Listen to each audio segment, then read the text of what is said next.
So good evening everyone. So I think that today we'll cover up 2 to 3 topics और basically आज जो हम लोग टॉपिक कवर करेंगे उसमें दो चीज इंपॉर्टेंट जो है। तो एक तो सबसे पहला आज का जो हमारा इंपॉर्टेंट टॉपिक जैसे आप लोग को दिख रहा होगा, सबसे पहला तो है हमारा volcanoes. We are going to cover it up, ठीक है। तो फर्स्ट टॉपिक जो होगा वोल्केनोस से रिलेटेड होगा। हम लोग कवर करेंगे इसके टाइप्स, कौन कौन से मतलब टाइप्स ऑफ वोल्केनोस होते हैं, कैटेगरीज कौन कौन से होते हैं, वील कवर इट अप, ठीक है। तो ये सबसे इंपॉर्टेंट आज का ये सेगमेंट जो रहेगा। और दूसरा सबसे जरूरी ये है कि हमारा जो पहले तो अभी से होते हैं वोल्केनोस, वोल्केनोस कौन कौन से हैं, उनके टाइप्स क्या क्या होंगे वो देखा जाएगा। फिर we will also cover it up earthquake, ठीक है ना, अर्थक्वेक वगैरह इसको भी थोड़ा देखेंगे। तो ये भी इट इज ऑल्सो आप देखें, कोशिश करेंगे आज इसको कवर कर लिया जाए। और थर्ड जो है कुछ जियोमॉर्फिक प्रोसेसेस, ठीक है, जियोमॉर्फिक प्रोसेस, ठीक है। तो शायद will also cover it up today. तो ये कुछ सेगमेंट है, that is we are going to cover it up today, ठीक है। चलिए, तो सबसे पहले आते हैं हम लोग वोल्केनोस के ऊपर में। देखो ये जैसे आपको दिख रहा होगा, this is the cross sections of volcanoes. ये आपको ये जो रीजन है इसको हम लोग मैग्मा चैम्बर बोलते हैं।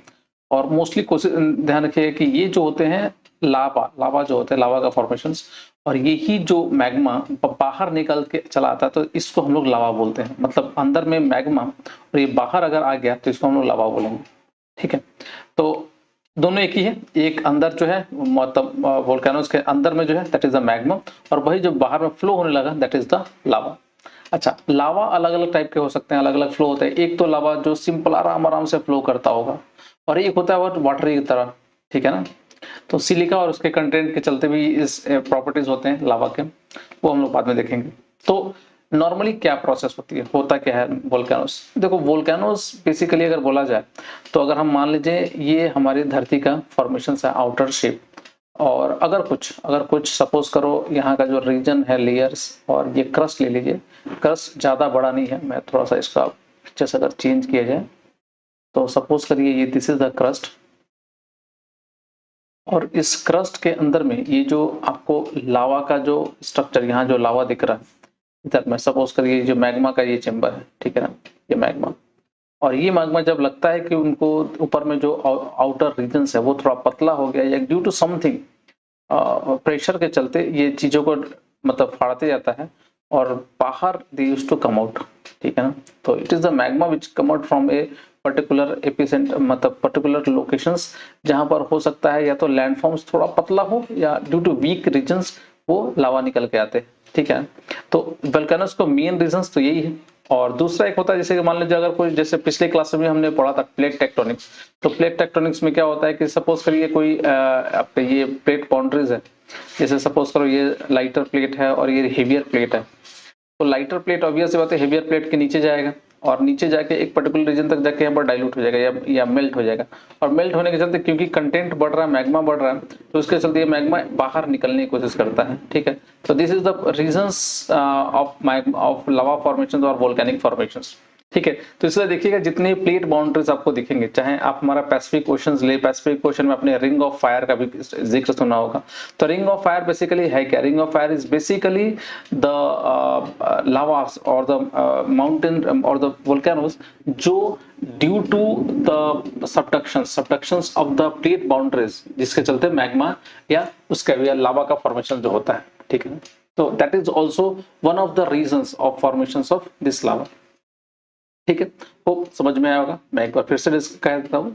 जैसे कि लावा या मैग्मा जो होते हैं, मैग्मा आपके अगर कुछ अर्थ क्रस्ट है, अर्थ क्रस्ट के नीचे में अगर जो मोल्टेन रॉक्स वगैरह जो प्रेजेंट है, ऑब्वियसली बात है आप लोगों को मालूम होगा, दैट इज अगर हम लोग धरती का 3 रीजन में अगर डिवीजन किया था तो the crust, mental and core का रीजन।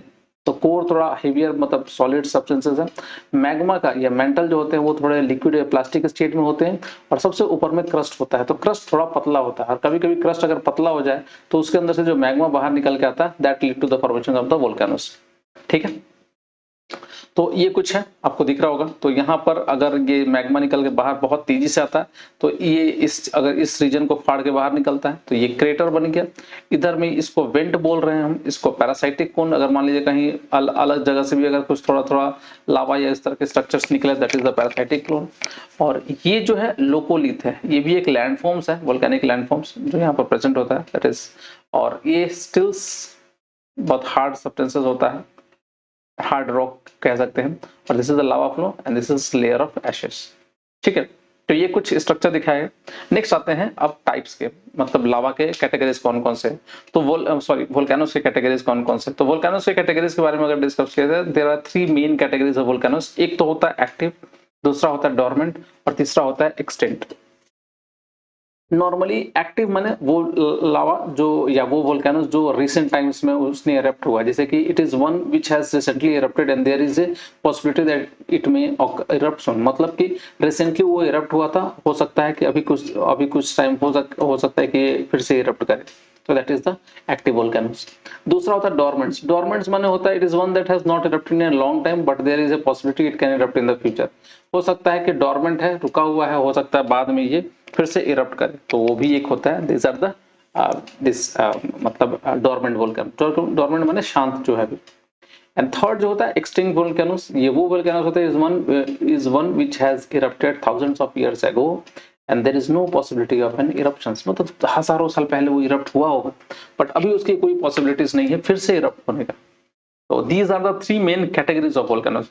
अब एक्टिव है तो ऑब्वियस सी बात है अभी हो रहा है, रिसेंट टाइम्स में हुआ है, that is the active. Dormant वो होता है जो बहुत सालों पहले हुआ था बट अभी उसके होने के चांसेस हो सकते हैं। और लास्ट जो होता है that is the extinct volcanoes. ये वो उस तरह के वोल्केनोस होते हैं जो जनरली फ्यूचर में हजारों साल पहले हुआ था बट अभी उसके होने के चांसेस लगभग ना के बराबर। तो ये कुछ टाइप्स हो गए आपके वोल्केनोस के, ठीक है, और या कैटेगरीज कह सकते हैं। अब आगे आते हैं, नेक्स्ट आते हैं टाइप्स ऑफ वोल्केनोस। वोल्केनोस के टाइप में देखा जाए तो ये उनके लावा या जो मैग्मा किस तरह से निकल रहा है उसके हिसाब से हम वोल्केनोस को अलग अलग टाइप में डिवाइड कर सकते हैं। जैसे एक तो होता है सिंटर कोन्स, ये आपको दिख रहा है सीधा स्ट्रेट कोन्स होते हैं, सिंटर कोन्स आराम से फ्लो हो रही है। दूसरा होता है कंपोजिट कोन, दिख रहा होगा आप लोग को, ये कैनल चेंबर, बहुत सारे जो रीजन्स है अलग अलग तरह के यहाँ पर वेंट या पैरासाइटिक कोन्स बने हुए हैं। These are the side vents. And third is the shield volcanoes, इस तरह का दिख रहा होगा, शील्ड तरह के अलग अलग स्ट्रक्चर्स है और बीच में वेंट है जहां से निकल रहा है। और एक होता है लावा वोल्केनोस, ये बेसिकली क्रेटर आप कह सकते हैं। यहाँ पर कंपोजिट मतलब एक तरह से लावा डोम होते हैं, यहाँ पर बहुत सारे लावा निकलते रहते हैं, ये बाहर निकल के नहीं आता है, ये बहुत दूर तक बड़े क्रेटर्स होते हैं, ठीक है। ये अमेरिका में बहुत फेमस है इस तरह के। तो that is the lava volcanoes. Clear है। तो 4 बेसिक टाइप्स हो गए, एक तो सिंटर कोन्स हो गए, दूसरे आपके कंपोजिट वोल्केनोस हो गए, थर्ड जो है सील्ड वोल्केनोस, तो इस तरह के स्ट्रक्चर्स होते हैं, एंड लावा वोल्केनोस आपको समझ में आ रहा होगा जहां पर बहुत सारे लावा निकल के आते हैं बट ऐसा कुछ होता नहीं है कि जैसे कि वो बाहर कहीं फ्लो कर रहे हैं, वो अंदर में ही रहते हैं। तो this is the lava domes. अब एक एक का समझते हैं। एक अगर देखा जाए सिंटर कोन्स आर सर्कुलर और oval cones made up of small fragments of lava from a single vent that has been blown up. Cinder cones result from eruptions of mostly small pieces of scoria and pyroclastic that build up around the vent. ठीक है, सोरिया या ये जो regions होता है सोरिया या pyroclastic होते हैं जिसमें से एक वेंट के पास बहुत ज्यादा मतलब प्रेशर क्रिएट हो जाता है तो जिसके चलते ये लावा का फॉर्मेशन होता है, ठीक है। Most cinder cones erupt only once. Cinder cones may form as flank vents or larger volcanoes or occur on their own. ठीक है, नॉर्मली जो आपके सिंटर कोन्स होते हैं इरप्ट एक ही बार किए होते हैं, ठीक है, पहला। दूसरा तो that is the cinder cones. Composite volcanoes किसको बोलते हैं?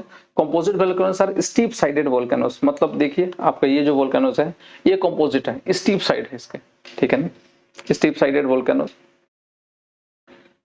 दूसरा of many sided volcanoes composed of many layers of volcanic rock usually made from a high viscosity lava. यहाँ जो लावा जो होते हैं इसके हाई विस्कस होते हैं, ठीक है ना, दिख रहा है ना येलो वगैरह, तो हाईली विस्कस लावा होते हैं, ठीक है, बहुत तेज फ्लो करते हैं।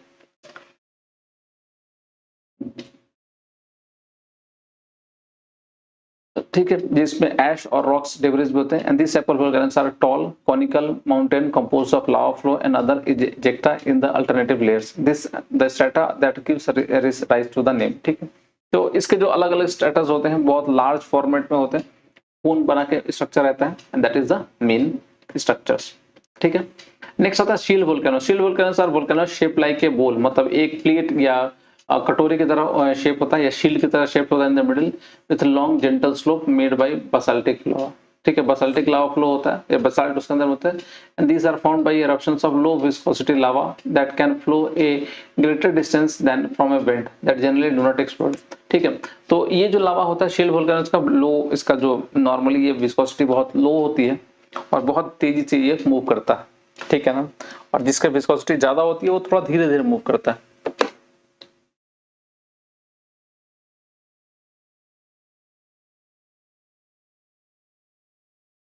होप समझ में आया होगा आपको। ठीक है, तो जो ज्यादा विस्कस है मतलब थोड़ा गाढ़ा होगा और धीरे धीरे फ्लो करेगा, और जिसकी विस्कोसिटी कम होगी वो बहुत जल्दी जल्दी फ्लो करेगा। ठीक है, तो दैट इज द आपके this one.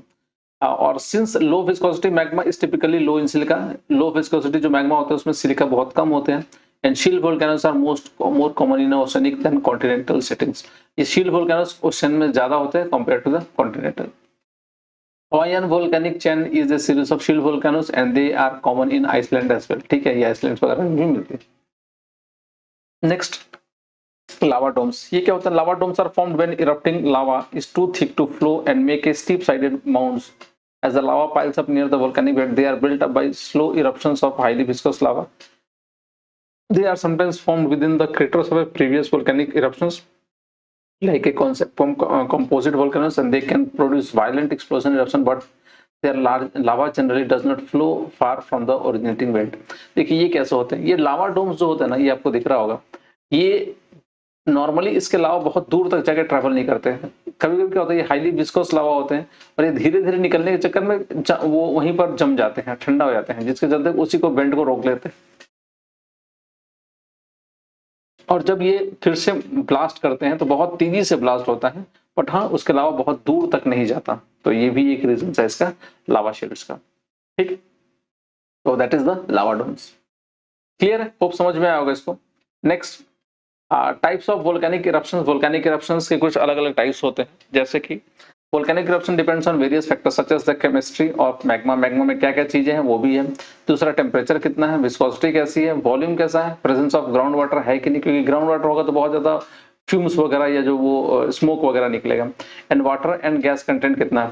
And there are different different types of volcanic eruptions. जैसे एक तो होता है hydrothermal eruptions. This eruption occur include ash and not magma. इसमें ऐश वगैरह बहुत ज्यादा निकलता है और मैग्मा तो बहुत कम होता है।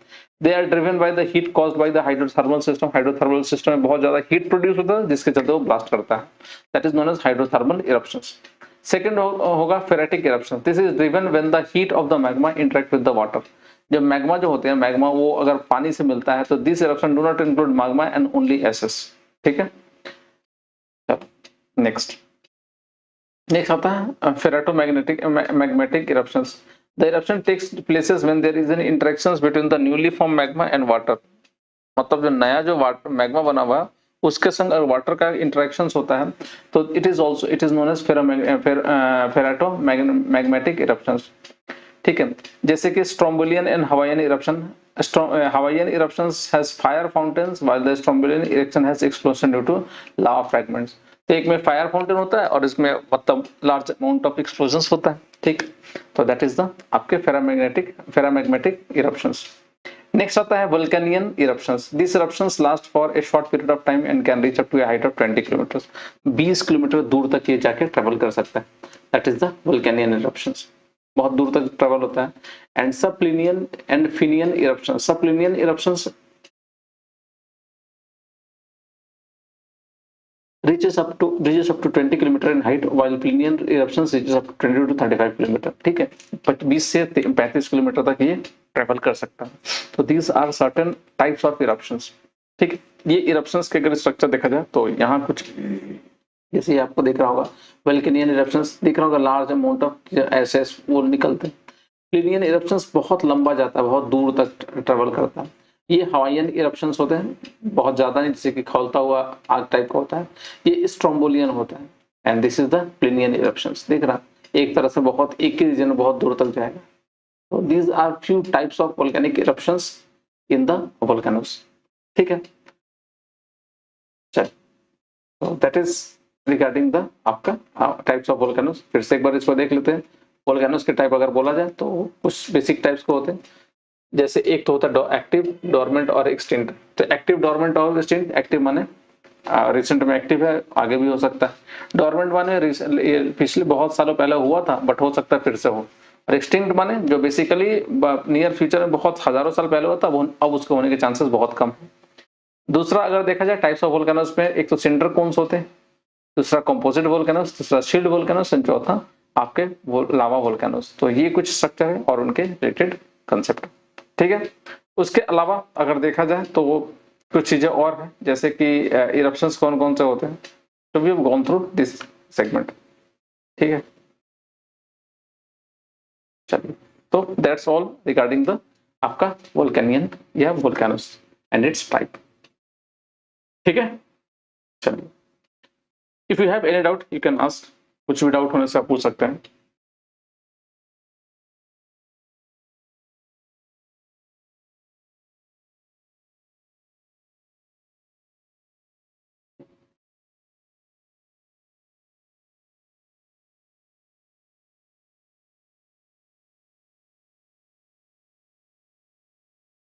या जी कोई डाउट है आप पूछ सकते हैं। आपकी क्लासेस 2-3 क्लासेस मिस हो गई, मतलब लेट हो गया ना। सैटरडे भी नहीं हुआ था, फ्राइडे संडे भी नहीं हुआ था। चलिए कोशिश करेंगे इसको कंटिन्यूअस करके ना खत्म किया जाए। कुछ डाउट होने से बोलिए। Any doubt till here? ठीक है, आगे बढ़े।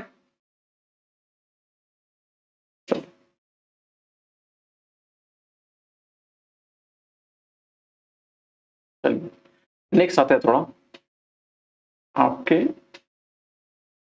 Geomorphic processes. ठीक है, जियोमॉर्फिक प्रोसेसेस और रॉक्स के ऊपर में। ठीक है, जिससे we have gone through volcanoes. Next आते हैं अर्थक्वेक। ठीक है,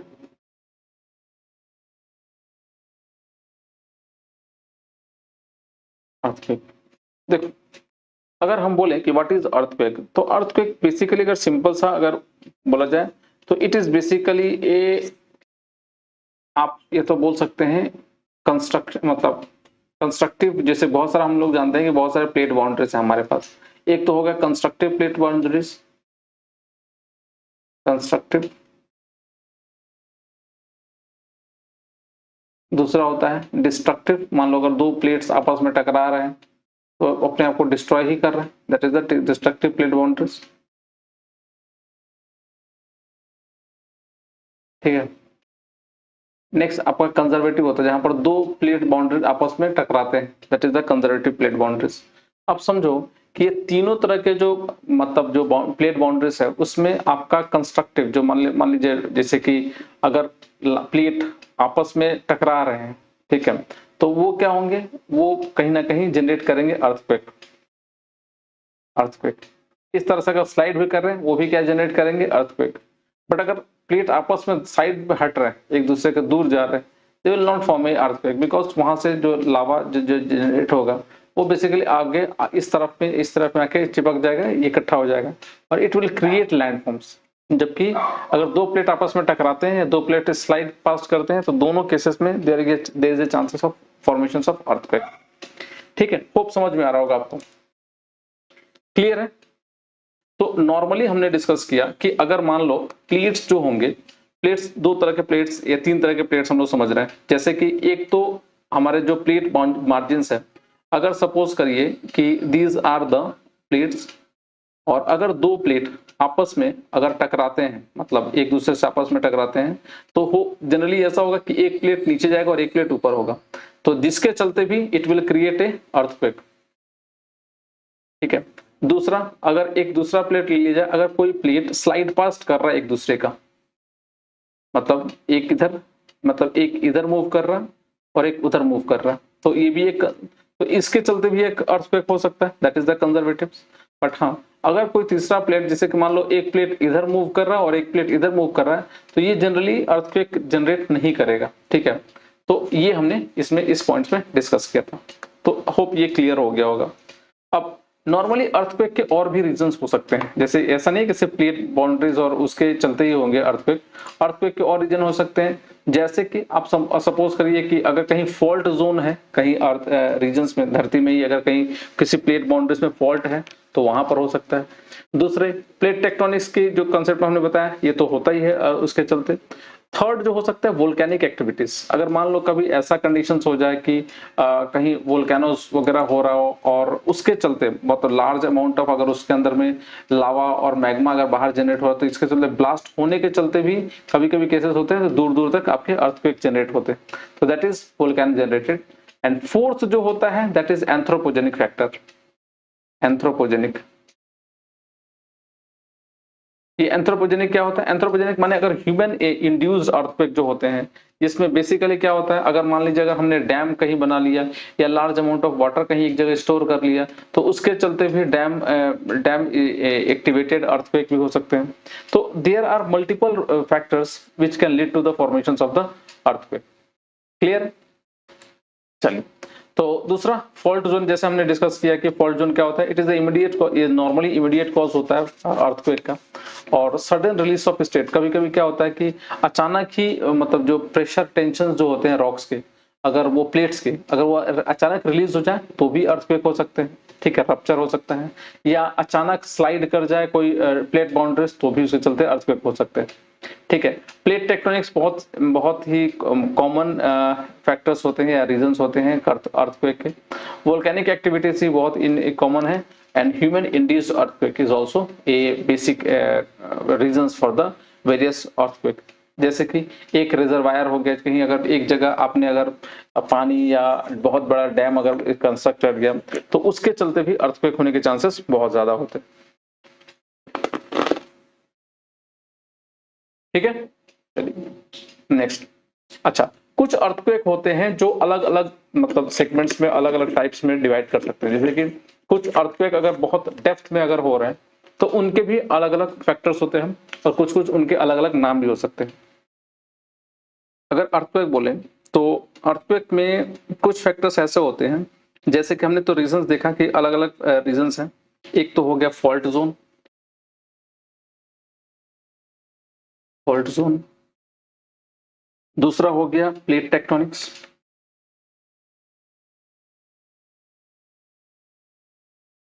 थर्ड हो गया आपका वोल्केनिक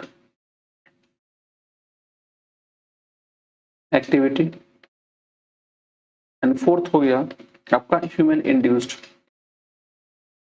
ह्यूमन इंड्यूस्ड, तो ये कुछ फैक्टर्स होते हैं अर्थक्वेक के।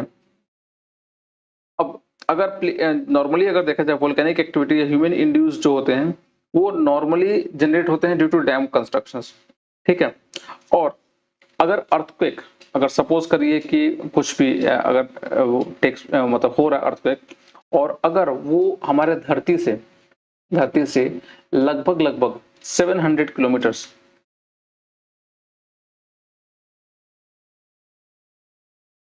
ठीक है, कहीं भी हो रहा है तो it will generally effect the upper life, but उसके नीचे अगर हो रहा है तो ज्यादा दिक्कत नहीं होगी।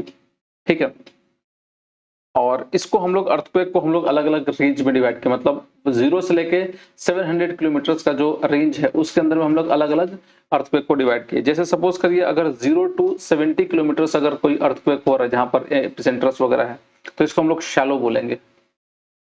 ठीक है, शैलो अर्थक्वेक पहला।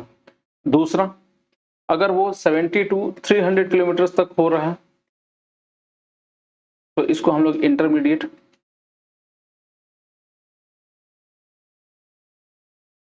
एंड थर्ड, अगर इसी को हम लोग 300 to 700 बोल दे, 300 to 700 किलोमीटर, तो ये डीप अर्थक्वेक होगा, ये ज्यादा डैमेज नहीं करेगा। ठीक है, तो ये बेसिक टाइप्स हो गए, दैट इज द। और इसमें ऑलमोस्ट अगर देखा जाए नॉर्मली ये आपके जो जितने भी इंटरमीडिएट अर्थक्वेक होते हैं, मोस्टली इंटरमीडिएट अर्थक्वेक इसी के मतलब बहुत सारे अर्थक्वेक इसी के चलते होते हैं, इंटरमीडिएट अर्थक्वेक होते हैं। एंड जिसमें अगर बोला जाए तो 12 to 15% एनर्जी जो होता है जनरली जनरेट हो जाता है यहाँ से। ठीक है, और 70 to 85% आपके शैलो अर्थक्वेक होते हैं, ठीक है। और जितना ज्यादा अर्थक्वेक शैलो होगा उतना ही ज्यादा वो डिफिकल्ट क्रिएट करेगा, और इसको हम लोग क्रस्टल अर्थक्वेक भी बोलते हैं, ठीक है। और यूजुअली 1 to 5 मैग्नीट्यूड के होते हैं ये लोग, क्लियर है, ठीक है। चलिए नेक्स्ट कुछ टाइप्स जो आपके नॉर्मली है, टाइप्स ऑफ अर्थक्वेक, ये तो हमने डेप्थ के हिसाब से देखा। दूसरा इनके फैक्टर्स के चलते टाइप्स में अगर पहला देख लीजिए जाए, पहला तो मोस्ट कॉमन टाइप्स होते हैं टेक्टोनिक अर्थक्वेक, ठीक है। टेक्टोनिक,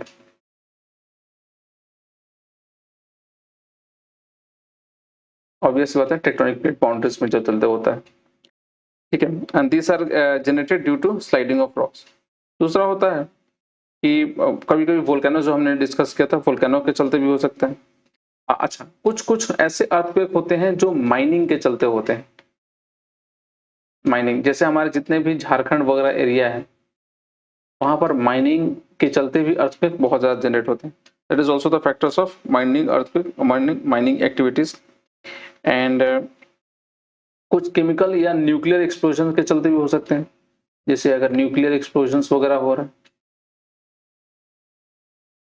या कोई बॉम्ब बिगर मतलब हायर ग्रेड के जो बॉम्ब्स वगैरह होते हैं, उसके चलते भी कभी कभी अर्थक्वेक जनरेट हो जाता है, ठीक है।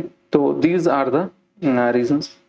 अच्छा, इफेक्ट क्या क्या हो सकते हैं अर्थक्वेक से? एक तो सबसे पहला ये होता है कि ग्राउंड शेकिंग होती है और डिफरेंशियल ग्राउंड सेटलमेंट्स। दूसरा लैंड एंड मड स्लाइड वगैरह कॉमन होते हैं।